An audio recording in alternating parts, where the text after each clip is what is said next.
Hey everyone, Peter Lisiage here, and today I've got the privilege of sitting down with Master Jose Torres. Master Torres is known by many for his long-standing work in martial arts, in leadership, and his role with the Action Martial Arts magazine. But he's also continuing to grow and create through film with his active involvement in City of Honor, which brings his voice and vision into a whole different arena.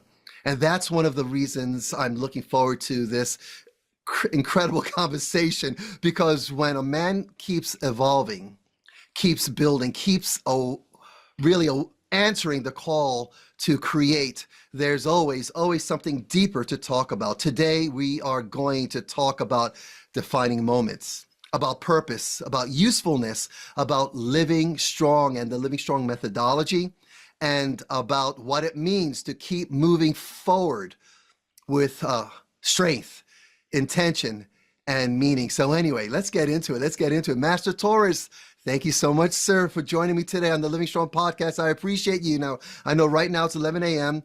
and it's not early for me, but are you an early riser or someone that doesn't like the mornings? No, you know what? I'm an early riser. I'm still an active father of a youthful teenager, so I still have to make sure he's up and ready for school and things of that nature. So I'm still on the grind. I'm still on the daddy grind, and he's an eighth grader, transitioning, so getting ready to go to high school. And he has a baseball game today for the middle school, so we're going through all those processes and fatherly duties on a Wednesday morning. Yeah, great. Well, yeah. So how old is he now? Because I have two adults. Now I have my daughter who's 25, and I have a grandson who's 21 months old. So he's keeping us busy. And my son is 21. And so, we're always a parent. You never stop being a parent. And so I Yeah. love it. And so how old is you? How old? So I have three boys. My oldest, very similar to your daughter's age. My oldest, Ryan, is 26, AJ is 21, and Mason is 14. Oh, wow. Okay. So you got some good advice for us parents then.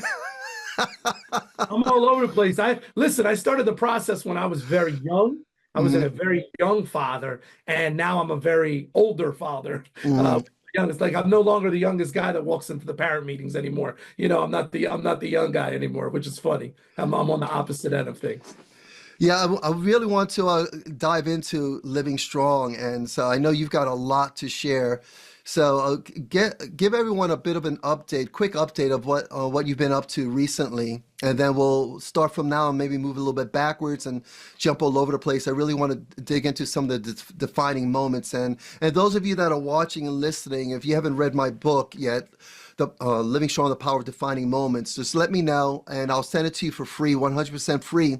But we're gonna living strong for me, just the defining moments in our lives. So I want to dig into that with Master Torres. So get everyone caught up to where you are today, right now. What's happening? Exciting stuff.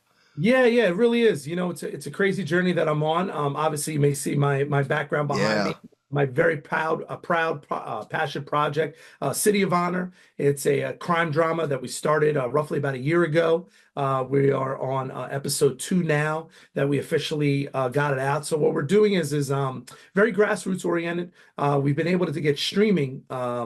We were able to get a streaming contract for the pilot. So we did like a proof of concept, which is, some people know in the industry, obviously, just to let everybody know, hey, this is what you're doing, right? This is our Mhm. idea.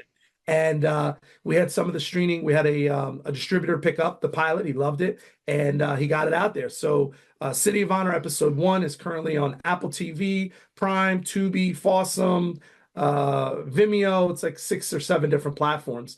And we just wrapped episode 2. Now, the unique things with these episodes that we're doing is they're almost like these mini feature films. So instead of being, let's say, a 26 to 28-minute episode, we're going hour 10. It's really put Wow. there trying to tell this story. And City of Honor, being a passion project, was something that I always wanted to do. And this journey was not just, oh, Jose wants to, be an entertainer or be this actor. It was more, more enrooted as far as telling my story, but telling my story as a Latino male. And I think this coincides with what, you speak on your show and in your book, is that, as a Latino male, we are normally portrayed in entertainment, everyone knows this, as drug dealers, cartel leaders, rapists, criminals. You don't really see a Spanish guy as the hero. You don't see it. As growing up, the only one that a lot of people can relate to is, Antonio Banderas as Yeah. Zorro, right? That's it. There's nobody else. Marvel tried to recently do it with Cholo and Zolo, and he's Blue Beetle, but it's not prevalent. It's not prevalent. So this story and this project was to tell a story that a Latino man can be the hero, that he can deal with the regular horrors of life, difficulties, demons that he has to deal with, but can still be the hero in the story, to show the masses that you can control your destiny, you can control your future as long as you put things in place. And I play a character called Dante Perez, and yes, there's a little bit of Jose that's in him. But Dante is a single father dealing with alcoholism. He lost his wife, he lost his son, and he has to be the head of this West End task force, And it's been a great journey, honestly. We have some wonderful, wonderful people a part of this project. Wonderful production company, Bold Media, run by Darren Davidson and Bill Willis. They have really been the brainchild to make it look the manner that it looks, because the production value of it is phenomenal, which is getting why we're able to get it distributed so quickly, because it looks good, it looks high end. We've been able to attract some really good talent. We have a gentleman by the name of Felix Cortez, who was in Cobra Kai. We have Marcus Taylor, who everybody knows from Straight Outta Compton. He played Suge Knight, so a lot of people know who he is. He's also a martial artist, MMA fighter. We have some just wonderful, wonderful, talented people that are aboard the show to support it and support this vision. But that's my baby right now. That's my baby right now. That's amazing. And one of my questions I was going to ask was but you answered it a bit, was how much of you is in the character that you're portraying. I love the idea because I'm Hispanic Puerto Rican from the Bronx, and I get the stories. As an actor, I did so many West Side Stories. That was one of my my money shows. When I knew I needed a job, I could always get West Side Story. It was West Side Story, and thank God for Andrew Lloyd Webber, because then he always hired me for Starlight Express. And those are my two shows that I could always pretty much guarantee to make money if I was out of work actor. So how much of you is actually in that? And What's funny? I try to dive into, so I'm a father, right? So a lot of those, emotional moments and things, obviously I try to go back and I pull in some of those things. And I'm not a girl dad. I have a daughter in the show, but obviously I have three fathers. And I think I've always wanted to be a girl dad, but I never got a chance to have that, that kingdom where you have the boys, the girls, I wasn't blessed, but I was blessed with three wonderful boys. So that has been something that I've been able to tie in. And, there's just, I think, principles of what this character lives by, right? And he's flawed. He's a flawed character. And I think we're all flawed, right? It's just in society, which of our flaws do we allow to come out, right? Which of those masks do we take off when we're in front of people? And, Dante, he's got a lot going on, he's got a lot going on. And, but I like it, really, it's very close to me. And it's a vision of pushing this character and this arc, and so people can know that, again, like I said, you could be the hero of your story. And we've been getting a great reception. I've had a lot of different support from other people. I've gotten emails from some other families, from the Latino communities that are really embracing this. And it's been a great journey, Peter. It's been a great journey. Well, that's amazing. I know I haven't had the opportunity. I tried to schedule in for this last one, but I see you have something going on up in Secaucus. We I do. believe. So it's crazy. Yeah. So we're four-walling, right? So the industry term is four-walling, where you kind of self-distribute in the movie theaters. And again, it's because of my relationships that I've built over the last 25 to 30 years that I've been able to network with the Regal Movie Theater. And wonderful gentleman, Bob Hawk, I've known him for 25 years. We built a wonderful relationship. He's the head of Burlington Regal. And we created a friendship. And, he would contact me when Ninja Turtle movie was coming out, Kung Fu Panda movie was coming out, and every karate school is, trying to perform in the movie theaters. And we would bring good numbers, we would showcase well, our parents would come out. And I pitched to him. I said, "Hey, I want to four wall this. Could you help me?" And he did. And it's been a phenomenal experience. Almost I think we're almost 2.5 years ago. Mm, I did my first feature, Killer X, that I released myself, and we sold out two movie theaters, 514 tickets. It was one of the most surreal experiences of my life. The community came out, they supported. We had two theaters. Peter, I never experienced anything like that. I wish my parents could have seen that. My mom would have loved that. They're not around anymore, but it meant a lot to me to see the people that came out, and it was all walks of life. I mean, I had masters from like Virginia drive up. Like it was crazy, Peter, honestly. And we took a video, and it was crazy. I had a gentleman, Ed Herman, good friend of mine. He's a videographer.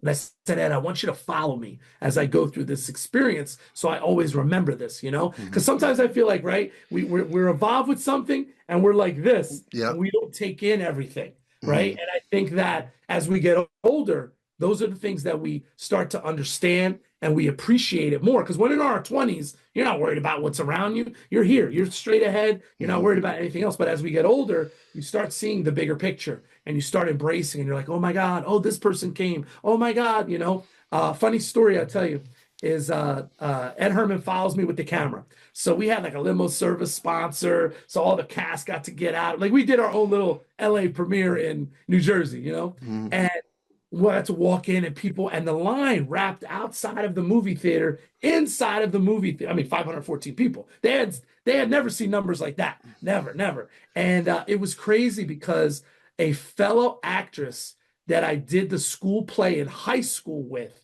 I did Grease. I played Danny Zuko in Grease. And she played Sandy. She came to the thing, and I hadn't seen her in 25, 30 years. I had not seen Wow. her. And she was in the stand in the crowd, and I'm walking in. I must have seen 300 people. And all of a sudden I hear, Jose, Jose. And I look, I go, oh my God, I haven't seen you in so long. Shelly Murray's her name. Wonderful, wonderful. She's a doctor now. You know what I mean? She's totally doing Fantastic. something else. But that was awesome. That was a surreal moment for me that she took time out of her busy schedule to support me. And I hadn't seen her 30 years, maybe more than that. That's amazing. I love that, we have these moments in our life, right? And I call them all defining moments. And, a lot of times I'll tell people, like someone will look at what I'm teaching or hear about what I'm teaching, or I'll speak to my children and I'll just drop some knowledge on them that, this is what I learned. This is why I do what I do today, my practice. And I'll always tell them it's taken me, 64 to almost 65 years to know this. Yeah. And so, but when you look back over those moments in our lives, you have those defining moments that you learn the most from. And I want to talk about some defining moments because you are here where you are right now. And it's never an overnight success, never. There's a lot of work that goes into a life lived to bring someone to where they are at any given moment in their life, like right now. And so I want to talk about some defining moments for you as you reflect back on. I know you could go back a bit. What were some moments for you that come to mind right now that you learned something about yourself that I don't want to say pivot, but took you in a different direction for a period of time. And I want to start talking about some defining moments for you. Yeah, yeah. I feel like everything kind of for me, um, three big moments for me, and the first was becoming a young father. I think that as a man, you're now put into this role that you're like, oh my God, what am I gonna do? We were young. I was in college. I was a senior, and my girlfriend, wife at the time, now we're going to be celebrating 25 years this year. And I noticed that age difference, right? Noticed that age difference between Yeah. my oldest son. We did it backwards. We had kid, then we got a house, and then we got married. But we were different. And I wanted to, reverse that cycle, right? I wanted to, again, in that time frame, not everybody that, maybe, got people pregnant stayed with the girl. They kind of did other things, especially in our culture and our community and things of that nature.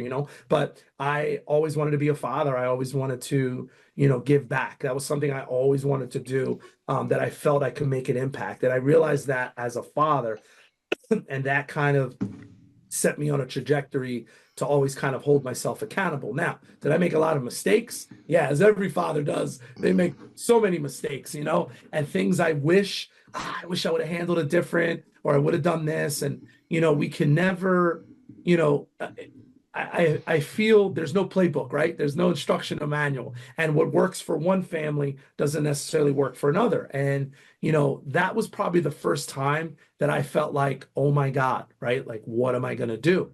And then things just started falling in place. And, we got a house, we got this. I started my business. That was probably the second thing that kind of happened was when I opened my karate school. Because I had a lot of naysayers. I had a lot of people that were not supportive of me, Peter, when I first started. Hmm. I was a young Puerto Rican instructor in the suburbs. Not everybody was like, "Hey, we love this guy," But I was a local guy. I was the local guy, and I competed internationally. I competed locally. So a lot of the businesses around me, I knew everybody. I've heard of them, seen them.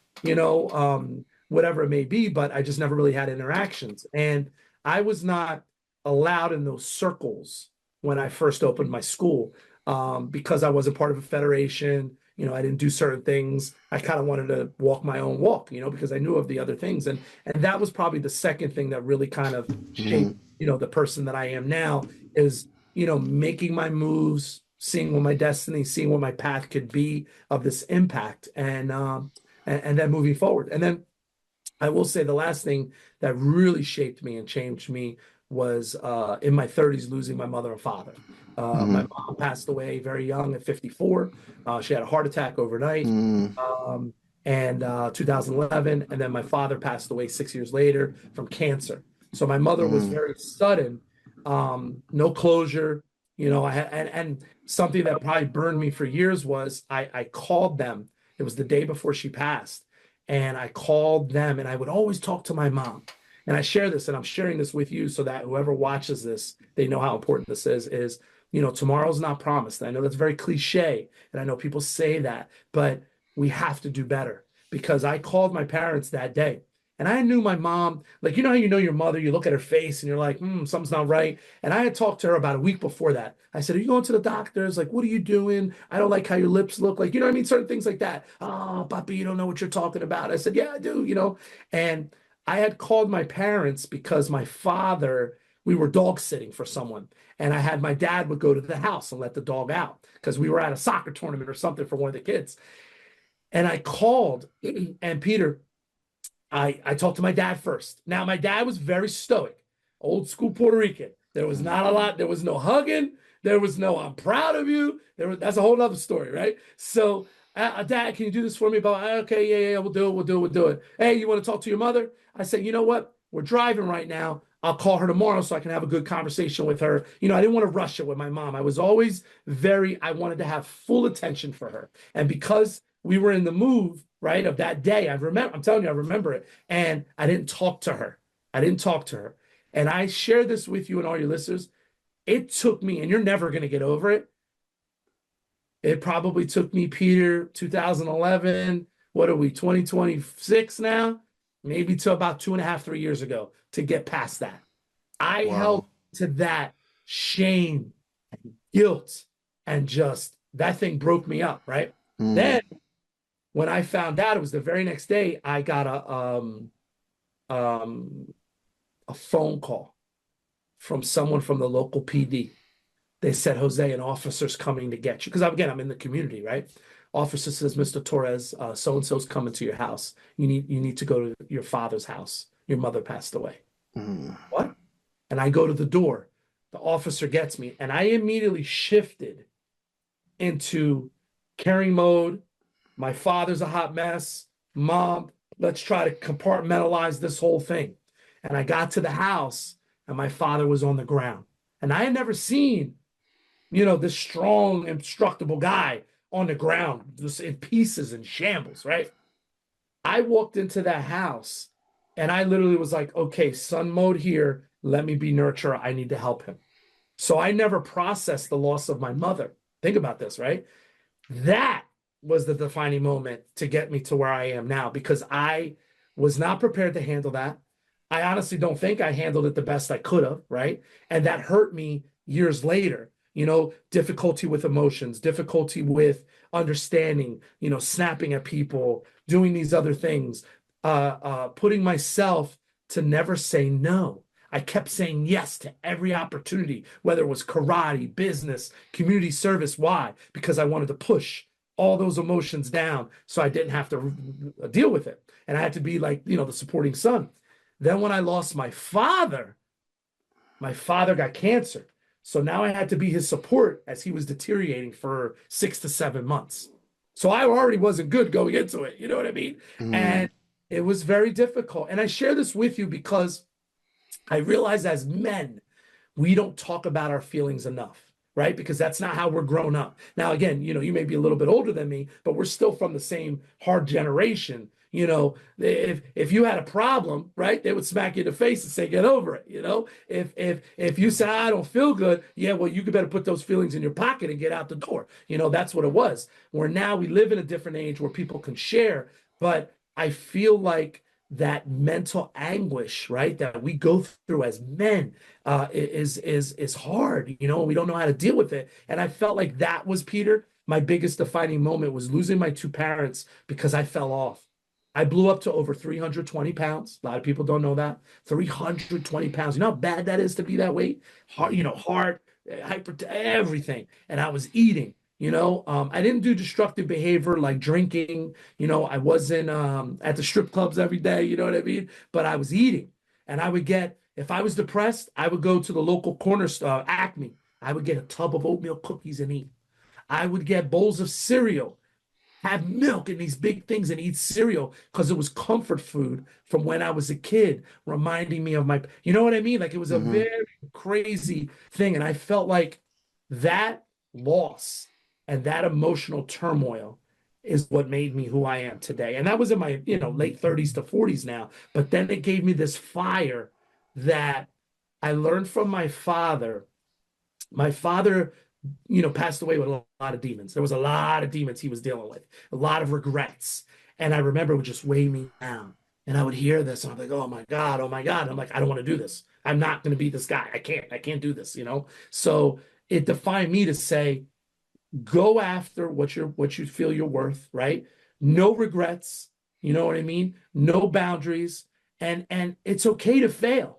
And I feel like we go through these things where you can't fail. You have to be strong. You don't cry in front of people. As a man, you have to know everything you're going to do. I feel like I'm soapboxing right now. I'm sorry, Peter. I'm sorry. You got me in it. I'm in it now. I'm in it. yeah. But it's hard. But Peter, that's what got me to where I am today. And that's why I think all these things are clicking for me, right? Because I'm making these connections. I'm coming in super laser focused. I know how to speak. I know how to carry myself. I see an opportunity, right? I'm taking it and I'm running with it. And honestly, I think that's where we are now because I'm proud to say, so this is my third project I've ever done, right? And being in the industry, I've gotten all three projects distributed. That's unheard of. That's unheard of. You know that. Amazing. On the independent side, it's unheard of. And they're all three different. It's not like it's the same distributor. hmm So I can get myself into the door, into the room, to the table. Now, I don't have the Netflix deal yet, right? Not yet, not yet. But we're working, we're building, we're being passionate. And if we manifest it, hmm I think it happens. I believe firmly in that. I 100% believe that. And, I've known you for how long have we known each other? I can't recall. I want Oh to my say God. I about was trying to think 20. about that. I'm thinking about 20 years, I think. Probably, yeah, And yeah. how do we meet? Did we meet through Sensei Les? We met through Sensei Les. I met Les, man, out of a tournament or something, or someone introduced me to Mm, him. And then he and I connected through the tournament world, and then he joined my organization. And he always bragged about you. He loved me. Honestly, he did. Les was, oh, you got to meet Peter, blah, blah, blah. And then he introduced us, and then you and I hit it off. yeah. And then, you were obviously, I know, busy with your thing. I was busy with my thing. hmm We spoke a couple times when you had your school at Browns Mills, I remember. hmm Spoke a couple times, and then um, you are actually the first person in my entire life that gave me my first filming opportunity with your short film, Yes, They Bleed. And I haven't said that. And I apologize. I'm saying this now. So this goes out. I never talked about that. You know what I mean? Because everybody, oh, what was the first feature you were in? And I kept thinking it was Willie the Bam Johnson, I did his film called 1 out of 100. And that day was big for me because I made a lot of connections. But Yes, They Bleed, your project, 1000% was the first time I've ever directed. Yeah, well, it's amazing, and I loved you doing it, and it's great, and that's a whole story about why I did that. It was a challenge for myself, and it was great. But I love the fact that you shared, and you're absolutely right, men, and this is why the work that I'm doing right now, I have such a passion for, is speaking to men, putting these conversations out there, because I said this a couple of weeks ago. I think whether it's a real something, talking about how, we're trained to suppress our emotions, and there's a time and a place, but we're never taught to choose a time and a place where we can express our real humanity, our feelings, what we're going through, and there's so many things that I can relate to when it comes to loss. And we have loss, we have emotions. We're still, dealing with the child inside of us, that child that we remember. So I thank you so much for sharing what you just shared. And I know when I lost my mom, I didn't realize how tough that was going to be for me. And it rocked, it really taught me a lot. And it took me some time to overcome it. But very quickly with my mom, when she passed, the one thing that I needed to see, I remember my sister Mary called me up and said, "Mom passed," so she's at the funeral parlor, and I said, "I got to see her. I got to see her." And so what she wanted, my mom did not want anyone to see her when she died. She wanted right away to be cremated. So that was the standing order. So her body was taken right away to the funeral parlor, and it was right away to be cremated. So I told Mary, who's the funeral director? We contacted him, and I talked him into, it was upstate New York, about 6 hours away. And Renee was out in Hollywood doing, she was doing a reality show called Moments, The Moment. And that was being filmed. And we were planning on flying out, being part of the show. We were all being filmed on this. And so anyway, the middle of this, my mom passes away, and I call the funeral director and say, "Hey, look, I got to see my mom." And he says, "Well, she says this and she doesn't want," and I says, "Look, this is the situation." And I explained it to him. And this is what I explained to him. I said, "Look, for the last 30 years, my mom lived with regret. She was alcoholic, struggled with mental health. And there was five of us. She was a single mom raising five of us.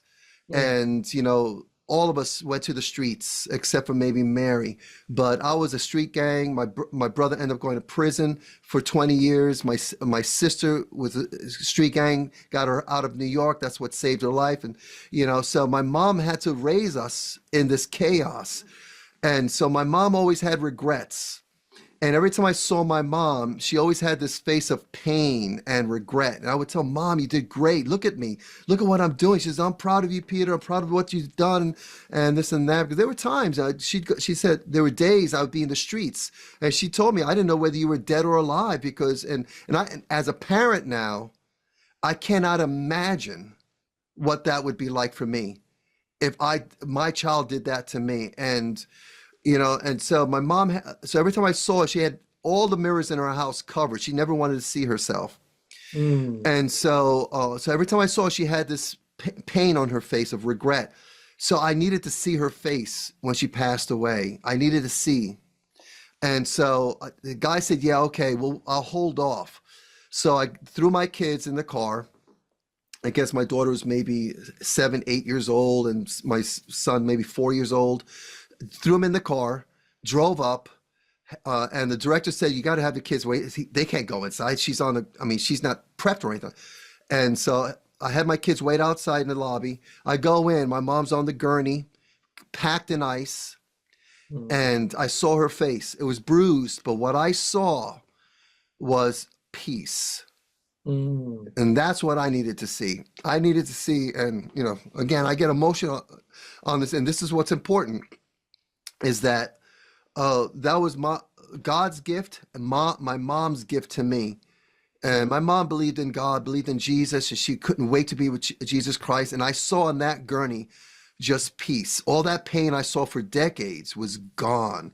And so I left there with this sense of it is well. I got into the car, and but I think we men need to be able to be given opportunities to talk and give the permission to talk and find someone you can talk with, sit with, share with, that won't judge you, that won't be quick to tell you what to do. And that's one of my standing orders on one of my communities, that you come on here, you share, but no one has the permission to tell anyone what to do. If you're Right. going to share anything, you say, hey, look, I hear what you're saying. This is what I've experienced. This is what I learned. And this is what I do in my life right now because of it. Right. Again, learning, your practice, what do you do? And then what happens when you're confronted with a challenge? You get creative. You say, okay, you know what? I'm going to, I learned something here. Good, bad, doesn't matter. I'm going to take this. And it goes by with this defining moments. I tell people all the time, one of the things people know me now is that, you're always in great shape for the shape you're in. Right. Because, you're never too old, broken, beat, or bruised to live strong. And the reason why I say you're always in great shape for the shape you're in has nothing to do with your physical shape or your mental shape or your spiritual shape, but it has everything to do with it because it has to do with your mindset. If you believe, and I believe this with my heart, that we all have the power to choose in any given moment how we define this moment. And Right. by doing that, we empower ourselves. Now, we can say to ourselves, I share this a lot with parents who are going through challenges. I work with a lot of families that have kids that have additional needs. And I also work with an organization that has adults with additional needs. That's one of my passions because I had a son who passed away many years ago that had additional needs, had MS. And so I say that, that you decide in this moment what it is. It's your mindset. Whatever you believe and whatever you say to yourself, it's going to be true. If you say, oh Yeah. my gosh, I'm a horrible person, and why am I so horrible? You're going to get all those answers because you're not perfect. Yeah, you messed up here, you messed up there, you screwed up here, you said this wrong, you did this wrong, all this stuff. So that's why you're a horrible person. So continue being a horrible person because that's what you are. Or you can say, you know what, I've made some horrible mistakes. What can I do to improve myself? Which is what I did to come out Right. of the Bronx. And it took me almost 65 years to get to where I am, to think that this way more often than not. 90% of the time I say to myself that, oh, this is a great challenge. What do I do? What can I learn from this? Okay, what can I do in my practice to improve my situation? And one of the things that we got to do, and we're doing it right now, Jose, is that we're talking, we're sharing, being the humans that we are. And we know that one person out there will hear this and it'll resonate and they'll say, gosh, I needed to hear that, and it will change, even save their life in that moment. And I believe that, and because I believe it, it is true. Because many years ago I did a talk and I came in to encourage them, and this was for teachers and administrators at a school in Camden, and they asked me to come on in to talk to encourage them. And I encourage them by saying this: you are making a difference, because there's one person out there that something you're going to say is going to make a difference in their life. And I will say this, that I am that one person. I have Russell Sobsack, who said something in my life when I was 19 years old that I remember to this day. I have Chris Black, one of my teachers. I have Sister Elizabeth that told me that you are great with words. And because of her, I believe I am a writer. So I became a writer and I write. And so thank you. So that one person. So whatever you say, there's one person out there that's going to become a defining moment when they hear what you say, whether it's in the movies, whether it's on a podcast, when they meet you and you see them and say hello and you say one thing to them, it makes a difference. And Yeah. so I truly believe that. So I want to thank you for sharing that and to encourage you to keep doing that. And so, but we evolve. I know when I went through my hips, it was a dark time for me. And I remember meeting you after your dad passed away. Remember when we met, we got together, and you had shared with me the gaining of the weight, and you were at that place where you were making changes. You had started Yeah. training again. Yeah. And to see you where you are now, and I mean, you look amazing Oh, and you look thank you. strong, the work that you're doing, and you are making a difference again in the lives. And I think you know this, but I kept wanting to go to I wanted a comeback. When I lost my hips, I got to get back. I got to get back to my training, get back. And I realized that was never going to happen. I couldn't walk anymore. I couldn't teach anymore the way I could. And I was always that athlete. I made my money, as with my physical attributes, but all that was gone. And so I decided that, you know what, there's no going back. There's no comeback for me. There's only evolution, evolving. So we evolve as men. And where you are right now, how have you evolved right now? What are some of your practices that you do now in the course of your day? I know when I get up in the morning, I have blocks of time. There's things that I do. Like right now, this is at the block of my day that I do this podcast, speaking to people, gentlemen like you. So what's your day look like? So my biggest thing is I try to get up. I'm up by like maybe 6:30, and I try to set my schedule. So I'll put notes the night before, right? And then say, hey, these are my tasks for tomorrow. And I always do that, trying to keep myself regimented. And then in the morning, I go back over them just to make sure nothing's changed. Um, I am a little more active on social media now, so I obviously have to do my social media planning out. I do have a management company that does some of the stuff for me, but I still do some other things. Again, that's a whole other animal, right? That's why I post at certain times and do certain things. But then obviously I'm a dad, so I got to take Mason to school, and because he's too cool for the bus, so I have to take him. He gets a personal chauffeur to school, and then at that point, then I train. I normally train in the mornings, so I do my gym physical time to myself with the regime, and that's probably held me the most grounded because I force myself every day, and I'm at the gym at least 6 days a week, 7 days a week. Like I don't miss. And even if it's an off day, it's a recovery day. I'm doing Hmm. stretching. I might do the sauna. I might do a bike or something like that. I have really bad arthritis. A lot of people don't know this. And I have to get an infusion every 6 weeks. Yeah. Really down the street from Master Donato's school, there's a rheumatologist down there. So every 6 weeks, I have to get a drug for every 6 weeks to help me for my joints to not become inflamed so that I can move. Otherwise, I wouldn't be able to kick or do anything. I've been dealing with this since probably it might have been right around when my mom passed. It might have been right Hmm. around when my mom passed, and my whole body just changed. And then, they were prescribing me prednisone. That was the other thing that blew me up big. They gave me like, it was this methodology. Oh, take 40 grams of this or 50. It was crazy the amount of prednisone I was on because they didn't know what it was. It didn't make sense. They're not going to describe a 30-year-old who could do kicks and fly to all of a sudden now have arthritis. So I had to change my rheumatologist twice. But I get an infusion. So I have to go to the gym. I have to stay active. The days that I don't do something are my worst days physically. I start aching. I get in a bad mood. You know what I mean? I have to, I'll be that 80-year-old guy. I don't care what it is. I have to move. Otherwise, you know what I mean? I'm not going to be able to do it. So, but that's my routine. So then I go to the gym. Then I normally come back. I have two dogs, two Alaska Malamutes. So I normally will take them for a walk or feed them. And then it's, go time. Then I'm just kind of being regimented throughout the day. Now that's a day without filming, Zoom, meetings, and everything else. Hmm. That's kind of my standard of what I do. Yeah. And then I'm still teaching. I'm still actively teaching.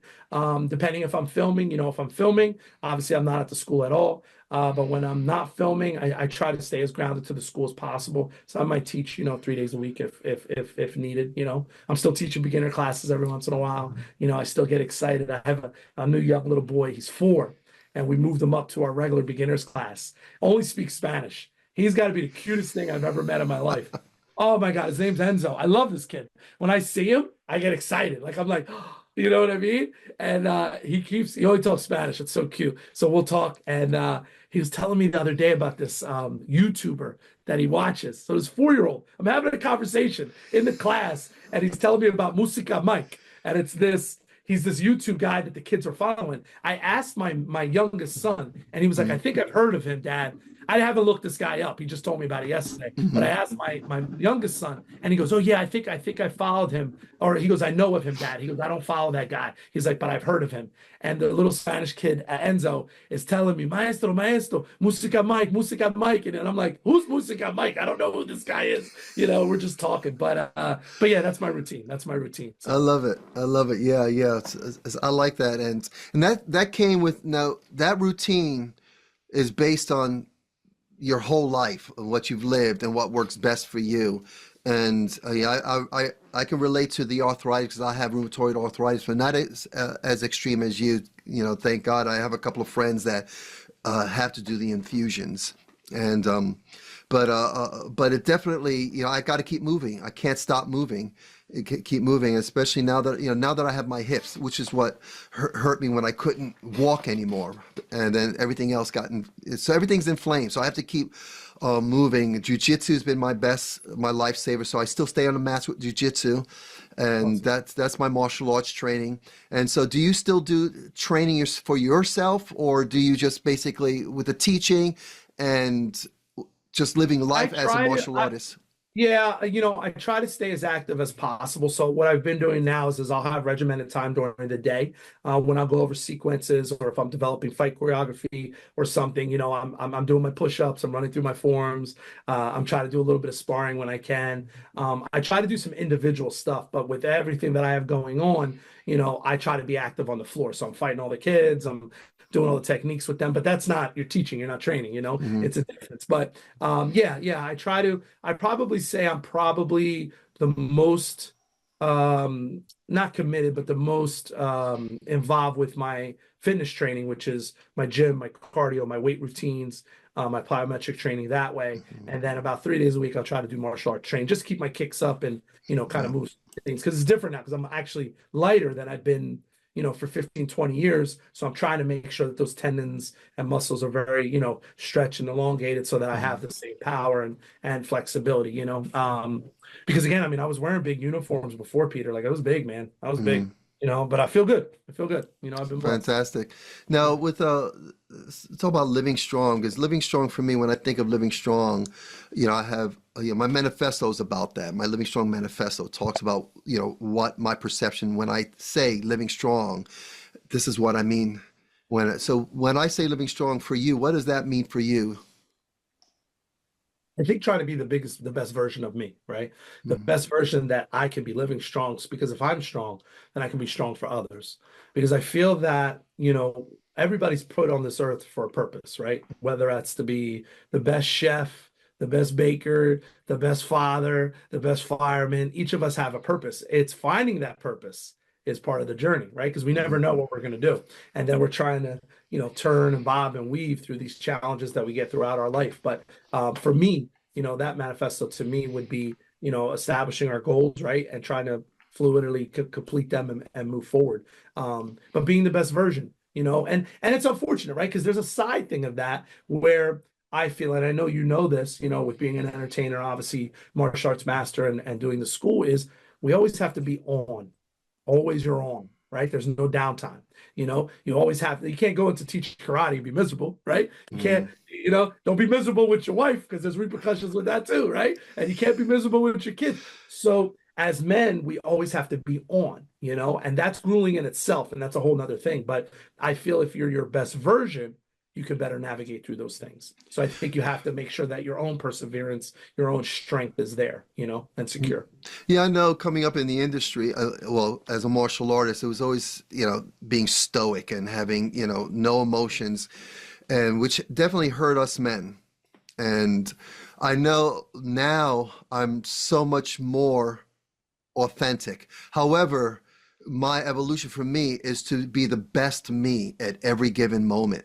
And I'm very aware. I remember a couple of years ago, I stopped drinking coffee, caffeine, and Alexander remembers this. Alexander was one of my head instructors, and I said, okay, and I let everyone know, okay, guys, I'm going to stop drinking coffee. So for the next couple of weeks, I may not be the best friendliest person. And it's funny because I would be teaching classes and I could feel, the headaches, the body goes through what it goes through, and I'm irritable, and the kids knew. And they said, "Oh, Master Yaga." But Yeah, when I trained myself, and this is my practice now, and this is what I've learned in my life to be as authentic and honest, but with great responsibility, and to have the present focus and the mindset and the discipline to recognize and what I call my A game, right? Be self-aware and self-assessing myself to then choose the right appropriate action. That's my A game, the three A's. And so if I'm feeling a certain way, I want to be authentic. I still got to show up and be present. And so because I was my tendency is to isolate myself, which is dangerous. So I when I'm feeling what I say with going to depression, I go out, I get around people, and that's my practice now. And I've learned how to be authentic in what I'm feeling. I may say, "Hey guys, right today I'm having a pretty challenging day, but I'm feeling strong right now, and I'm here because of you guys." And so I find ways. Again, going back to that question, okay, right now I'm feeling this, embracing it, accepting it, and then now, how can I move forward and empower people, live strong in the moment as I process and work through what I'm going through as a human being, these emotions, not ignore them, not suppress them, but let them out, share them, but then time and a place, and then put them off to the side and then press forward. And that has made all the difference for me. And I love being I always refer to myself as the old man in the corner now because I have a little corner. You come into the school, you look at the right, there's a little counter there that was only at one time just for display. And now I pushed it out. That's where I sit. I have a little chair. I sit there. I'm the old man in the corner. I meet all the parents. I do all the first intros. Everyone comes through me first before they get on the mats. From a 3-year-old all the way up through the adults. And Yeah. I got on the mats the other day with a second degree from American Kempo schools and very aggressive 21-year-old. And because of my jujitsu and my old man skills, I said, you know what, Master McGill, who's our head instructor, and I said, look, I'll partner up with him because I don't want him to hurt anyone, and including you. And he looks at me. I says, trust me on this. By shaking this guy's hand, I know.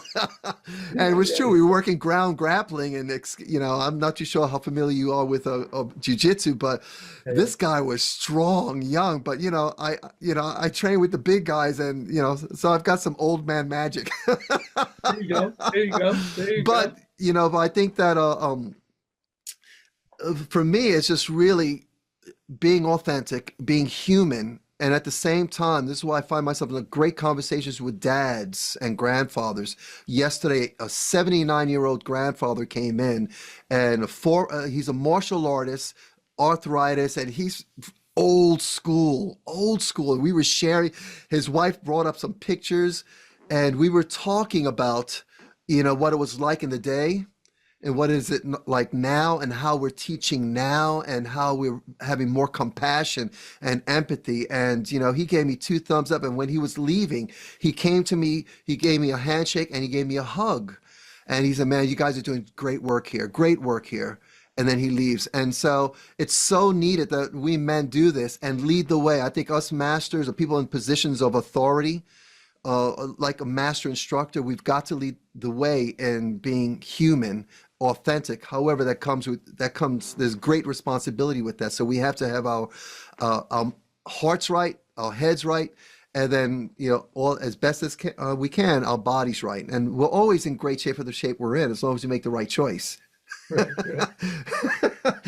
You just have to have a good A game for that. Yeah. So that's my legacy. My legacy is, I'm thinking, because right now, I think about my dad. My dad, we reconciled when I was, I think, 51, 52, and then he passed away. I hadn't seen him since last time I saw him prior to my 50s, when I flew out to California right before he died, was when I was 9 years old. And so to this day, my memory, my dad's legacy in my mind is someone who was a drunk and it was irresponsible. And not knowing, he shared with me what he went through when I was in my 50s, and I understood. But when I think of my dad, that's his legacy. So for me, what do my kids how will my kids think of me? And how will my students think of me? How will people, because I know there are people in their life, especially when I grew up in the streets, people that know Peter, or my street name was Paco. That's the first time I said this online. Paco was my street name. Baco. Everyone knew me as Baco. Yo, Baco, what's up, man? And people that knew me as that person, I did some really horrible things. And their legacy of me is this horrible guy who caused great pain, Mm. and which is a lot of a heart of why I do what I do, because I did a lot of pain on people. I want my legacy not to be that. And so this is why you will see me everywhere. I am so out there, authentic, as genuine as possible, and I let people know this is who I am, and it's out there. And your legacy, your message, share with people how you see that moving forward. Yeah. I think it's something that I've tried to instill in my boys is that you can be firm, but you need to know how to love. You can be, stern, right? But you also have to have a soft side. And I'm hoping that people, when they think of Jose Torres, his epitaph when I'm gone, was that, he was a good man, he had the heart of gold and he loved as many people as he could, because you're not going to love everybody, right? You're going to have crossroads with people. Sometimes you just don't jive. And that's a hard thing too, right? Because I think sometimes we always want, well, why don't they like us? Why do they not respect us? Why don't they talk to us? And that bothers us as people, right? As humans, we're like, wait, what did I do? And that's a hard thing, from, when we're very young to where we are now. And, I hope that my legacy was, again, he was a good man, and he loved a lot, and he tried to give as much back as he could. And that's probably the two biggest things, Mhm. and a lot of that has to do when I was younger, what I went through and bullying and, some of these other things that have developed me into the person that I am now. And I'll share with you, I've talked to it a little bit, is my mother became pregnant with me right after high school. She was very young. Okay. Now, I never met my birth father. Never met my birth father. Um, Joe Torres, Jose Torres, who I have his name, he adopted me later on. He knew my Mm. family, he knew my mom. That's the only dad that I know, but obviously I know the story, they told me. And, that bothered me too. That bothered me a little bit too, as I'm growing up as a father. I know how I am with my boys, I would never, but again, you don't know what problems they've been through or what their journey was or whatever. And that's something that, again, everybody is entitled to their feelings, right? Everybody's entitled to their feelings and how they deal with stuff. But again, I want my legacy to be, again, that Jose was a good man and that he loved. That's what I want my legacy to be. And that's how I act, right? I treat everybody like their family. I try to give everybody an experience, whether they come into my karate school, they come into my house, or I coach them because I'm a soccer coach. I'm actually a college soccer coach as well. And balancing those things, you get a lot when you give more, and a lot of Mhm. times we don't let people into our worlds, right? Our little protective worlds. We don't like to let people in, we don't give because we don't want to get hurt. And that's such a sad thing as humans that we go through our life so protective that, well, you can't talk to that person. Well, don't tell that person that, because you're afraid you're going to get hurt. And it is what it is, right? And Yeah, yeah. unfortunately, there are bad people. There are people that take advantage, but I feel like you gotta love, and the more love you give, like you said, that's going to be one person that you're going to affect. There's going to be one person that your message got to, and that was your job. That was the thing. So that's what I hope my legacy is that Jose was a good man and he loved. Yeah, I know now. I've always everywhere. You have those people that walk into the room, and it's like a light. They Mhm. come in, and people are just so excited to see them. Right, right. And then you have those people that they walk into the room, and people say, "Oh man, there." And so, I strive to be that person that walks in, that people are happy to see come in, as opposed to happy to see leave. Yeah, yeah, yeah, yeah, yeah. I And don't want to be so. that person. Yeah, yeah, Right. I don't want Yeah, to I be want that. to be that person. And I remember I wrote one of the songs. One of the things that came out of writing of the book was just a lot of lyrics. I wrote lyrics and produced songs, and one of them was about legacy. And legacy it's called "Legacy is Love," and just it's what I do now, how I love now. That's my legacy in this moment.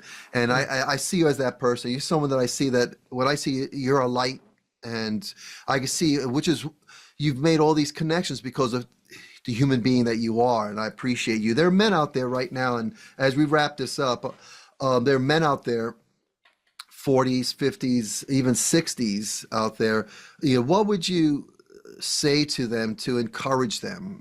Something that you'd like them to, after watching this, maybe to walk away with.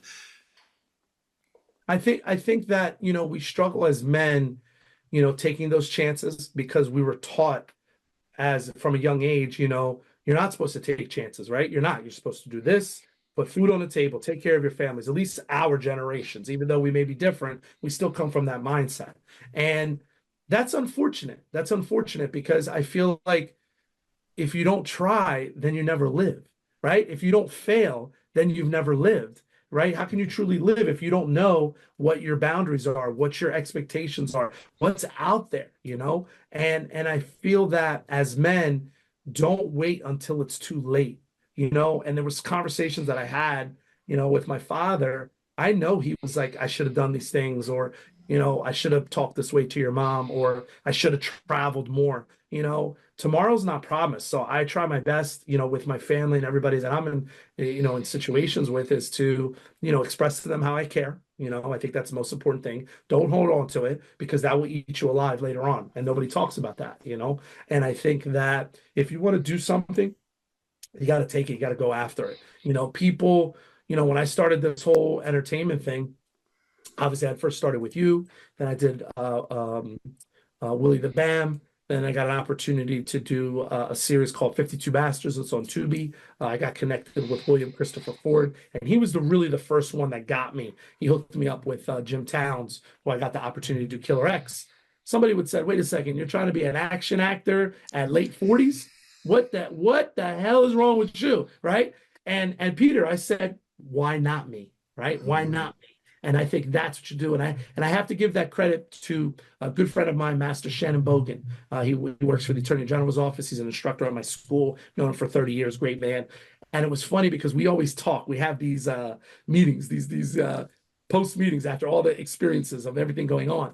And I said, it's crazy that everything happens. And he goes, why not you? He said, why not you? You know? And I'm like, wow, you know? And I believe in that, you know? And I think that you have to try, you know? And I tease people that everybody says, you know, as men, we talk about our midlife crisis, right? You get a Corvette, you get a girlfriend, right? You do something else. My midlife crisis was, let me try to be an action hero, right? Let me try to do movies. That's my midlife crisis. So, and I do a play on words with that, Peter, but it's the truth, right? I'm believing in a vision that I feel so passionate about. And I'm like, let's get out there. Let's make these projects if they're meant to be. And, you know, I have literally like 5 pending features that are working, which is crazy. I can't even put my head around that. But these things are happening. They're manifesting because you put good out, you will get the good back. I'm a firm believer of that. It might not happen overnight. And I think that's why we get frustrated sometimes. You know, we're very methodical, right? It's supposed to be step A, B, C, and it happens, but it'll come. You just have to believe in it. You know? So that's what I recommend to everybody. Go after what you can. Love now. Don't wait to love tomorrow. And try your best at everything. You I know. appreciate that. So I'm gonna wrap up on this. I really appreciate you for spending the time. So what I'm gonna do is I'm going to do the outro, and so guys, I'll wrap this up. And of course, so Master Torres, what I'll do is I want to wrap this up, and I'll press stop on the record, but don't go anywhere. I want to say goodbye to you. Gotcha. But and I'm keeping your mic on. So, but what people will see, and it'll fade out when I go into this. And that's what I'll do in post. But Okay. but I'll say the script. So guys, you know me. I'm true. I have a script right in front of me. I have it set up there, and I'll show you guys what that looks like one day. But I'm gonna say this because I want to make sure I say what I'm going to say. But Master Torres, hang on in a second. Let me go ahead and do this here. I just really appreciate you, not just for this conversation, but for the work you've put in over the years and the example that you continue to set. For everyone watching and listening, if something in this conversation spoke to you, even just one thing, don't let it sit. Don't let it pass. Do something with it. Take a moment. Sit with it. Think about it, meditate on it, and then take one small step and share. Share with someone that you know needs to hear it, and share it with us. Let us know what that one thing is that's important for me to know. And for me, that's what Living Strong is all about, is defining your moments and sharing it with people and growing through it. So if you want to go a little bit deeper, I did put together a short video. It's about 8 minutes long, where I walk through the Living Strong methodology, just simple ideas, simple practices, things I've learned and continue to do and live by every single day. I do update them every day as I learn and improve on my practice. I'm also making a few things available for you guys for free. My book, Living Strong, The Power of Defining Moments, have that for you for free, guys. Let me know if you want that.